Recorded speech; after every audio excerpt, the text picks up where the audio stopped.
Samuel Ogazi as well became the first Nigerian man in 36 years to qualify for the 400-meter final. Ogazi follows in the footsteps of the legendary Innocent Egbunike, who last accomplished this feat in 1988. He was running in heat 3 of the 400-meter semifinals, and he delivered a career-defining performance, crossing the finishing line in 3rd place with a new personal best time of 44.41 seconds, securing his place in the final. But he will compete against some of the very best quarter-milers in the world for a chance to win a medal at the Olympics. Good evening, Deji. I wanted to ask, you know, sometimes when you go into competitions or tournaments, sometimes when you don't win, you leave a mark and the mark suggests that we will be back. Like, you're so sure that this team or this set of athletes have done something, and you know the next time they're back, they will do something. Do you have that feeling with Team Nigeria, especially in athletics, that come LA 2028, we've sown the seeds of what should germinate in 4 years from now? Well, that's a very good question, Wale, and that's one of the problems I have. Last Olympics were the Kadigo kids and a couple of other names. Where are they today? Now we're talking about Samuel Ogazi and a couple of others. In 4 years' time, maybe we'll be talking about somebody else. There's just no long-term plan. And ironically, this night, I'm trying to remember her name properly. Echichonoye, I think the hammer thrower, discus thrower, who left, who was supposed to compete for Nigeria at the last Olympics, made the decision of Nigeria that way. She won a silver for the USA tonight. Yeah, got silver. She won a silver for the USA tonight. But on the question of Samuel Ogazi was very impressive. After 200-300 meters, he appeared out of it, but produced the best of the last 100 meters. To produce 44.41 for an 18-year-old, as is listed, is impressive. So for me, we have to put things in perspective. Even if he doesn't get a medal, we can see that there's great potential here. But are we going to take the steps to develop that potential? Favour Ofili is the first Nigerian woman to qualify for the 200 meters since Miro Yali in 1996. So also putting it in perspective, we can't just dismiss that. But the issue is that at times, not winning is not failure. You know, not winning might be progress, but are you going to take advantage of that? So to your question, Wale, I honestly cannot say, because I do not see enough continuity in our athletes and the quality of training and developmental programs we have on ground to suggest that in 4 years' time, we'll be here talking about the same issues. Okay, just before Tony asks his question, I just want to quickly bring it to our notice again that earlier today, 3 Nigerian long jumpers, Ese Brume, Ruth Usoro, and Prestina Ochonogo made history by qualifying for the women's long jump final. This is the first time that 3 Nigerians have qualified for the long jump finals, and out of 31 competitors, only 12 advanced to the final by meeting the qualification standard of 6.75 meters or being among the top 12 performers. Of course, Ese Brume, she was an Olympic bronze medalist as well. She medalist as well from Tokyo. She qualified with a jump of 6.78.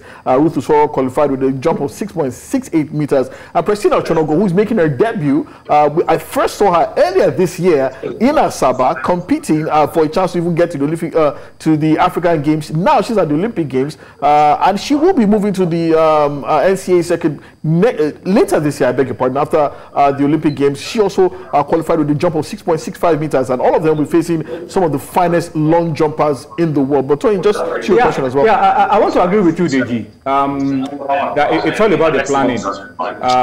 The crop of athletes we took to the Olympic Games should be one that should give us hope for the future.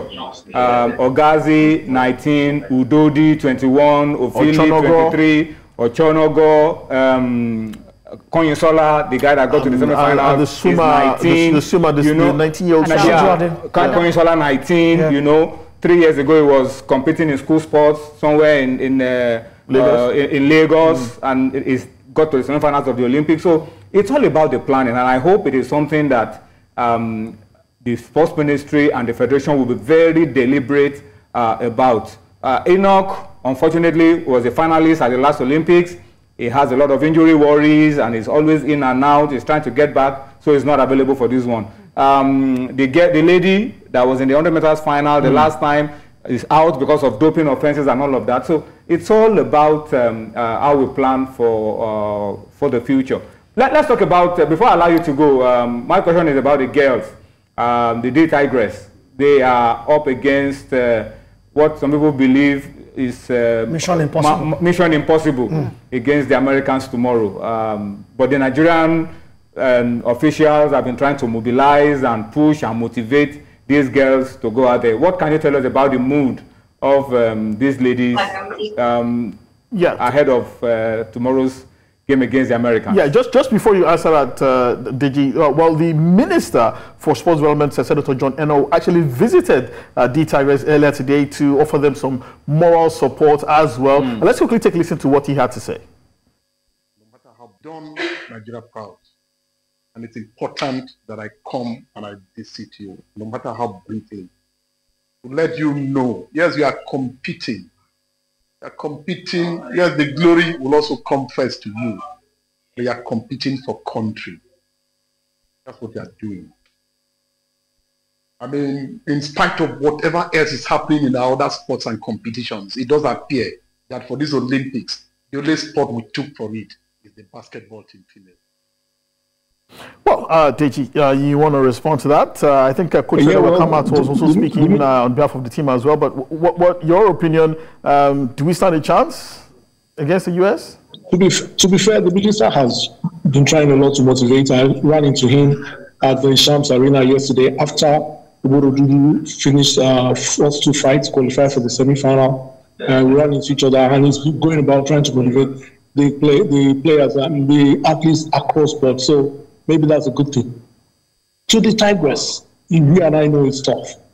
It's going to be very tough. The USA are ranked #1. They have been playing very, very well this tournament. But the Tigers have beaten teams that are ranked #3 and #5. And you cannot discount that. So I don't think the USA will take them for granted, but there is a little glimmer of hope. For me, I would say that the Americans are favorites. But the way the Tigers are played in this tournament, any opportunity that comes, they probably will take it. Showing Ezinekalu, her numbers have been terrific. Her energy, when Wakama has shown that she's an astute tactician, it's going to be very tough. And I think there's going to be a huge upset if Nigeria wins. But for me, even in perspective, even if they lose, they were 12th round coming into this tournament. Nobody expected them to get to the quarterfinals. And they won 2 games. No African team has ever done that. So it's not a case of they lose and people start criticizing and condemning them, because we have a tendency to always think once the team loses, the team is useless. But if you put things in perspective, where they have gotten to, even with the loss tomorrow, it's been a credible, fantastic tournament for the Tigers. And then we can now build for the future. But in sports, you and I know anything can happen, so we wait and see. Okay, thank you very much, Deji Omotoyibo, our senior international Olympic correspondent, coming to us live from Stade de France in Paris. We'll be hoping to reach out to you tomorrow. Hopefully, by tomorrow, the story might have changed, and we might have a medal on the board. But this man is laughing. It's not looking particularly bright. But thank you so much for joining us tonight, Deji.